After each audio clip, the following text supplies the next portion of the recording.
Let me take this time to shine my light, shine the light, shine the light.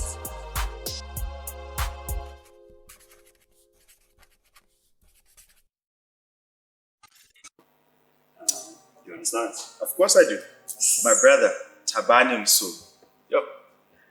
Yeah. You are an entrepreneur. You are a thought leader. You are very intelligent. Your EQ is extremely through the roof. A family man. You've got a great head on your shoulders. A perfectionist. You know what you want and what you don't want. And you love living life, and you're always trying to encourage, inspire, motivate people to reach their full potential, which is why I think you and I connect. You're a DJ, you love music, anything musically inclined, whether it is listening to it, whether it is producing it, whether it is playing it. So music is at the core of a lot of the things that you do. Yeah. And you're a great husband and a great father to your two boys. That is the Tabani that I know. But funny enough is when we met, I didn't like this Tabani guy. Our journey started about 5 years ago when I joined Unilever. Yeah. And you'd been there for probably just under a year.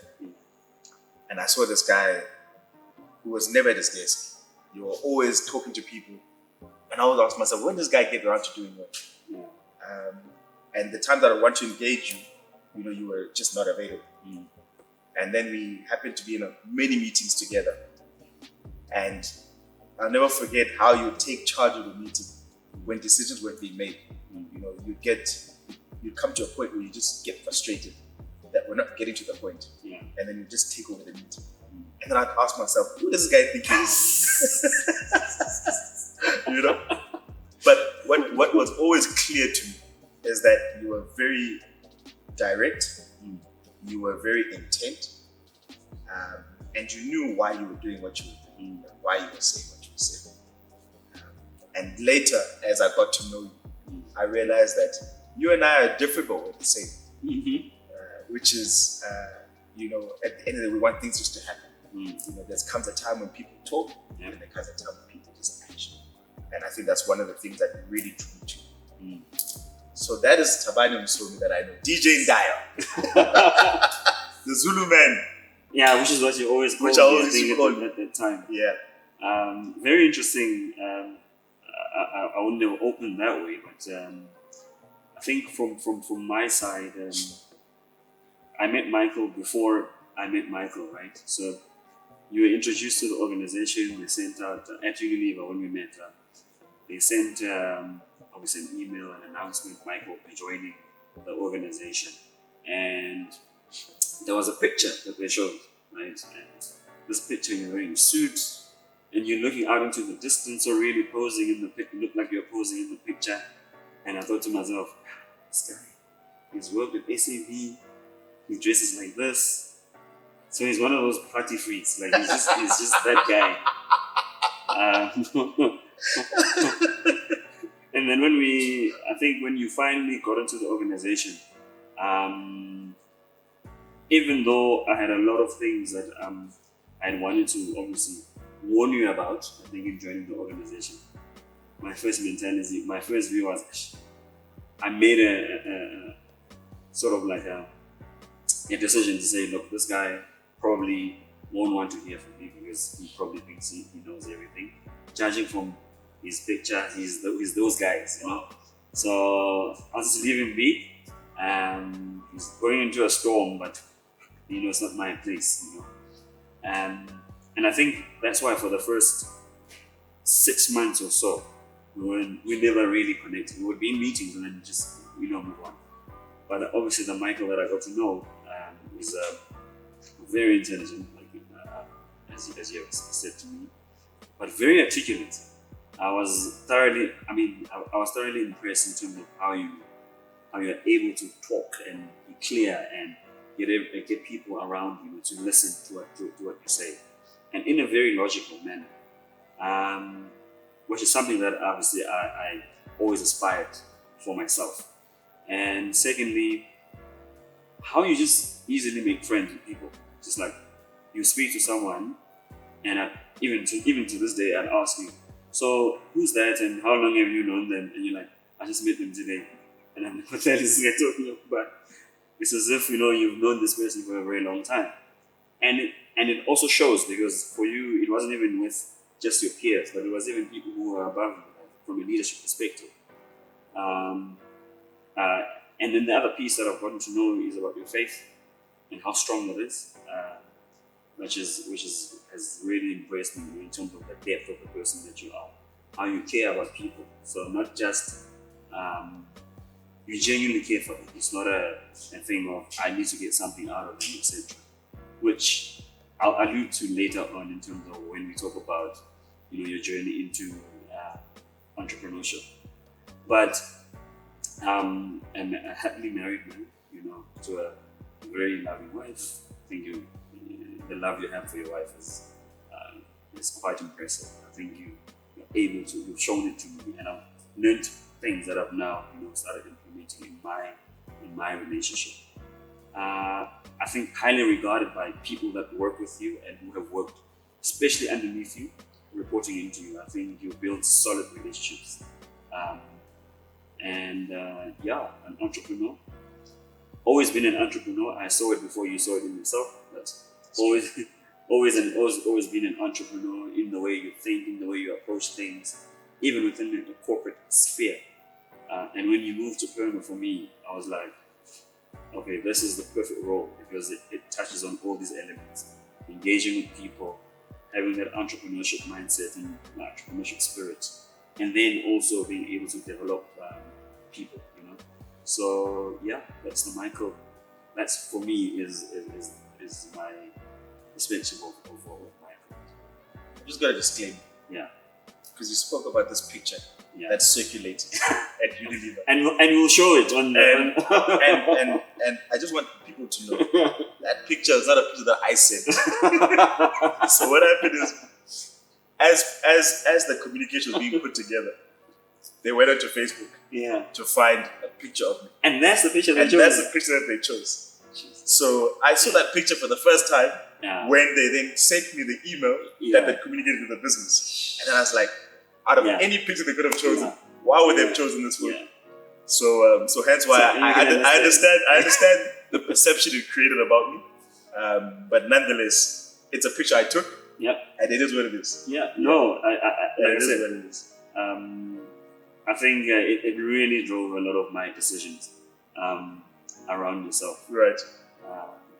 And I think obviously I was pleasantly surprised when we really got to engaging.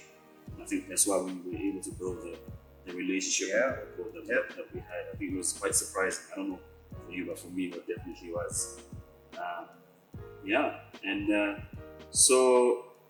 now today, to describe you today, you've jumped the ship. Finally, I believe you've got into your calling, an entrepreneur, and I think the amount of respect that I've gained once again in the last few months, for you is just how you've been able to, jump in and not even waste a day of saying no. What am I going to do? You're like, you know what? This is what I want to do. You planned it.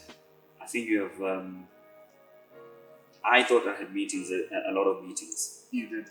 I thought I did, but yeah, the meetings you have, it's really, your entrepreneurial spirit is really coming through. The stuff you've done with your, obviously, artist management business, with your events business, has been nothing short of phenomenal. And I think if it wasn't for COVID, we would be, in a much different place, Hey, COVID. Yeah. COVID has taught us to be agile. It's taught us to really reflect, take stock. It's been tough. I'd never sit here and say it's been absolutely difficult. at a point when you're starting and you're gaining momentum. You've got plans, not just currently, but for the next 3 to 6 months, and and you're starting to develop strong relationships with clients that you always wanted to work with, and then something beyond everyone, beyond everyone's expectations happens, and the impact that had, on the business, it was I never saw that coming. And how there's a buzzword that's been going around for the last probably year now, which is how do you pivot in a situation such as this. And to be honest, I didn't have the answers. I didn't. I didn't know how I was going to get around it, because my business, Vulilo, being a experiential, bespoke luxury events company, focuses on people coming together. Correct. That's the whole thing behind it. And as a result, by not being able to do that, that was the core of what the business is. And it took me about 2 to 3 months to think, but in the meantime, I was like, let me just continue to work, because there's nothing worse than being idle. An idle mind is, or a person with no purpose or no direction. There's nothing worse than that. So it was about, creating a campaign, through the line, end to end.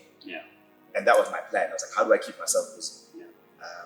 And then I started creating campaigns with the thought that once things relax and lockdown goes from 5 to 4 to 3, I could then start pitching these campaigns that I've put together to different corporates.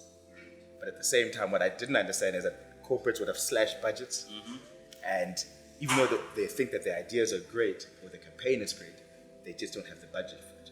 And their mandate or their objectives at that particular moment have also shifted. So there's been a lot of change, and we often say change is good. Change is what will stretch us. Change is what grows us. And you come out, you cut your teeth, and it's uncomfortable. Change. One thing about change is very uncomfortable, but often it's what we need, and it pushes us to think further, to do more, to think differently, to take different risks. I mean, you talk about talent management. I mean, what do I know about talent management? I know it from a corporate perspective. You identify talent, and then you work and you nurture this talent. But what do I know about talent in music? I love music. However, when my sister and I sat down, because the industry that the music industry, there's a lot of overlaps, between music and the FMCG space that I've come from, which has been, in the last 3.5, 4 years, been the liquor industry. And prior to that, SAB. So there are a lot of nuances which are quite similar. So, and from a network perspective, there are people that I've developed relationships with. So when we had the conversation, I did purely because she's 25 years old. She's a female, lady in a male-dominated industry. It's late nights. It's people taking advantage of women in this space, and that's why I did it. I didn't do it thinking that I'd be able to open up doors for her, because her talent, she's talented enough. But as you and I both know, talent is not enough. It's never enough in life. We've experienced that. We continue to experience that in corporate. So just because you're talented, it doesn't mean that doors will then open for you. There's so many other things that are important, which we'll touch on, as the series goes on. I mean, it's interesting because it's so weird that I think when COVID started, I don't think the corporates knew, and us in corporate, we didn't expect it to happen in the way that it did. Right. But also, more importantly, I don't think most of us were geared towards how to react to it. Right. Yeah. And the funny thing is, obviously, my theory or my point of view is that in situations like this, that's when you invest more in certain areas that we're not investing in before. So, for example, in my space around e-commerce, social media has become a lot more important. Really engage, because people are there. They are open to that kind of engagement. Right. And a lot of businesses haven't invested. And e-commerce is a buzzword, but that's all it is. I think at the moment it's like people talk about investing in it, but they're not really investing in it. And that's the issue. So the issue is around. A lot of us talk about things, but when it comes down to the crux of it, We don't actually act on it in the way that we should be, right? So we just, we kekeleza here at the top and not really actually work on it in the way that we should be. And that's why I find a lot of e-commerce managers, and then when I engage with them, I'm like, yeah, but this person doesn't know anything about e-commerce. All they know is they need to post on social media, they need to maintain a website, etc. But they like all these, maximizing social operations and all of that optimization, social optimization, those kind of things. They don't know anything about that and how it works. So they literally managers of agencies or digital agencies. So they don't actually aren't experts, and they're not going out to learn even more about it. And so for me, I was obviously fortunate because my business that I work in is batteries, and when lockdown happened, batteries, I was able to get a certificate, as an essential service because we need batteries, right? So if in the medical industry, they will need batteries. In any industry, we need sort of batteries. So for us, it was bad, but it wasn't as bad. What impacted us the most was that some of the businesses that we serve were closed, right? So that's what really hurt us the most. And but I have a solid team. Guys worked around the clock to find other ways of engaging and how to grow our business, which helped us a lot. I know we're talking a lot, obviously, about things that are happening now, but I think one of the things that people want to know the most is, why are we here? Before we get to why we're here, I think it's important. As a sales director for a multinational company, you've spoken about the impact that it had more on your clients, but from a people perspective, because you and I are all about people. Correct. And I think the biggest shift, or the biggest focus, has been on people. People's well-being, their wellness. How have they, had to react to what's been happening as a leader, as a thought leader, and as a person who always keeps people at the heart of the decisions that you make. How has that impacted you, and what were the things that you did to try and help the organization during this period? So for me, I think because people always have priority, the safety was the first priority. So the first decision I made was around people need to go home. So people don't have to come to the office.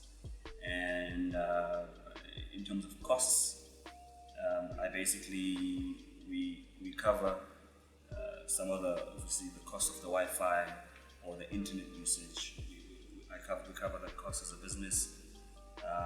And that was at hard lockdown. And then encouraging the managers to make sure that they're connecting with their team members at least once a week, ensuring that I have company updates every single month. So I engage with the organization, keep them posted in terms of what's happening. And it was a lot more about over communication. I did things like setting up a WhatsApp group for the organization, which became like a message board.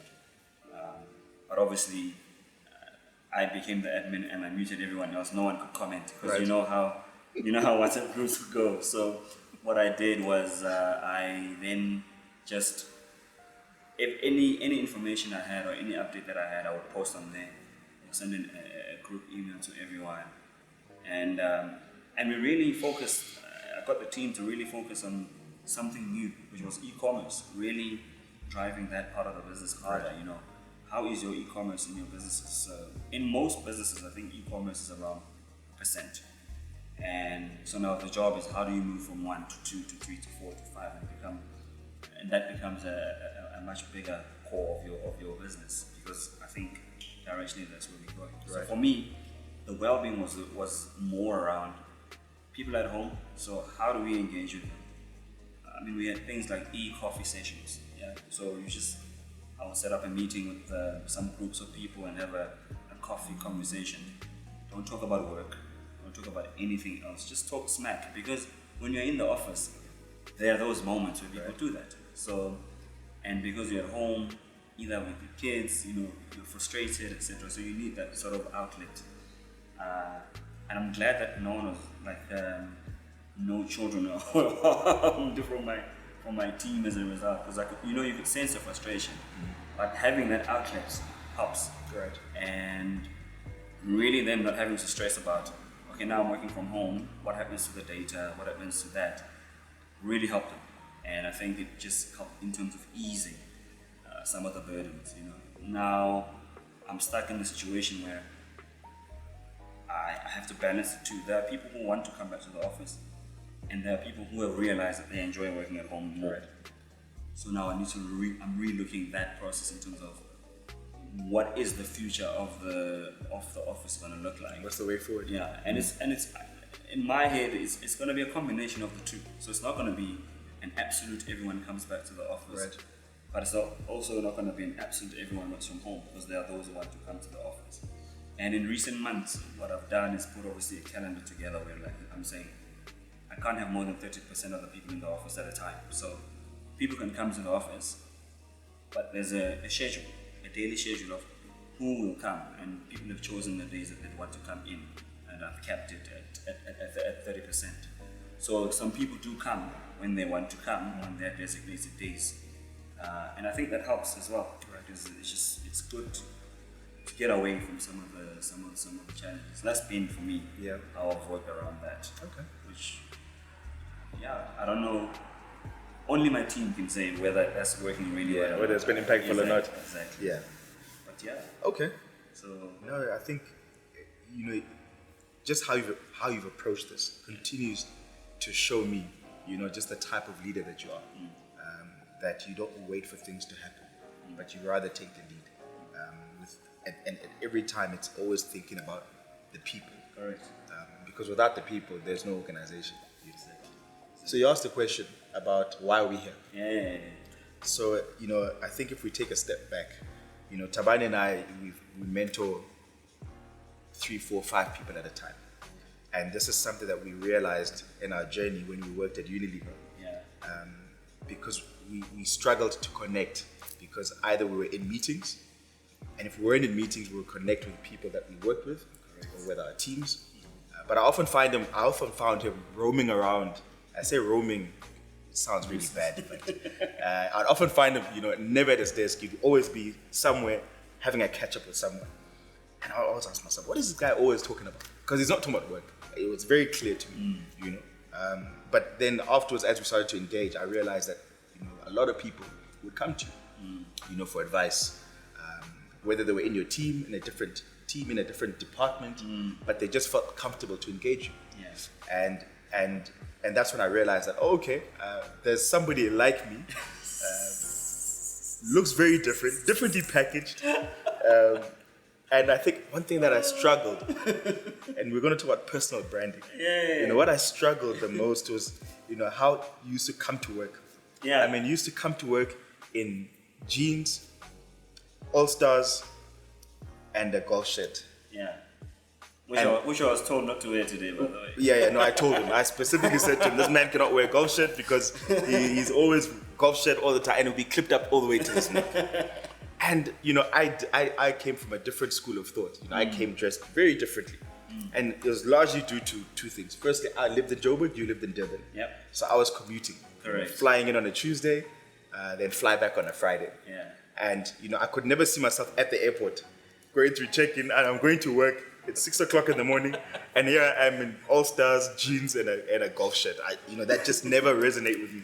And I struggled for the first 6 months, in terms of climatizing to the new normal, which was Unilever, and this is how people come to dress. And I was like, I'm not in marketing, I'm customer facing.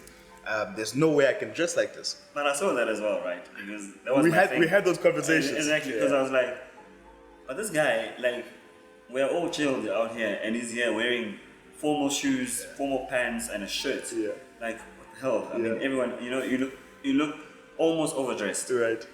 In most instances, but yeah, I digress. Yeah. So then I realized that, from this, you are that guy who a lot of people look to for inspiration, for motivation, to help them get through whatever challenge that they're going through. And once you and I connected on that level, because I felt like, here I was coming to Durban, and I needed to climatize and really land in the organization. Yeah. And here was someone else who also came from another company, we came as mid-year career recruits, and I felt there were certain things that you could relate, to my journey. Correct. And then we started having a conversation, and once we had the conversation, then we started talking more and more and more, and that's when I realized that actually this guy is a lot like me, in terms of your ideologies, your mindset, the things that you deem important, and how you maneuver, through the organization. And I mean, when I got there, you had already made a name for yourself, and you had made an impact, I think, which was more important than making a name for yourself. You had made an impact. So it was about, what can I learn from you in terms of that transition. Certainly not dress code. Definitely not dress code. Definitely not dress code. However, and then so how you looked, or how, the picture, what it looked like, versus the content behind the picture was completely different, and I was taken back. But nonetheless, I then looked past that, because as I said, I come from a school where, how you dress, how you look, how you appear, how you show up. And how did when you say come from a school where that's critical, where does that come from? It comes from my dad. Okay. My dad would always say to me, anytime you leave the house, you should be comfortable enough that if you're gonna run into somebody, that you are properly dressed. And I'd be like, but it's a Saturday. You're not going to the store. What are you talking about? He's like, but we could run into so and so. You could run into, a very influential person who you need. And are you comfortable in the way that you look, that you'd be able to represent yourself on the base that this person is meeting you for the first time, and all they see is the outside. And as a result, that stuck. Yeah. And there's a quote that I love by Deion Sanders, which is, if you feel good, you dress good. If you dress good, you play good. And if you play good, they pay good. So that's something that I've always thought about. I like that. That if we all express ourselves differently. People will have tattoos, they express themselves through their hair, piercings, whatever. And I've always expressed myself through how I dress. And because it makes me feel good. Yeah. Whereas other people I know, they just wake up and they just put on whatever. And they're fine with that. They express themselves in different ways. Yeah. But that's never been my journey. It's interesting. Yeah. That's actually very interesting, because you don't think about the influence in terms of how far back it actually goes. Right. And then the impact that it has today. Absolutely. To an individual. And I think it plays a big role in all aspects of life, in terms of how you think, how you engage, how you just basically do things. Right. And you find that a lot, I think, when you speak to different individuals in terms of what they talk about and what's important to them and how it engages. But that's actually quite interesting, because I didn't know that part about you, but now it makes sense, because I've always asked myself, but this guy, I don't know, he doesn't have to now dress like this, because now it's just me, but now I think I'm getting it, I understand, which is very opposite.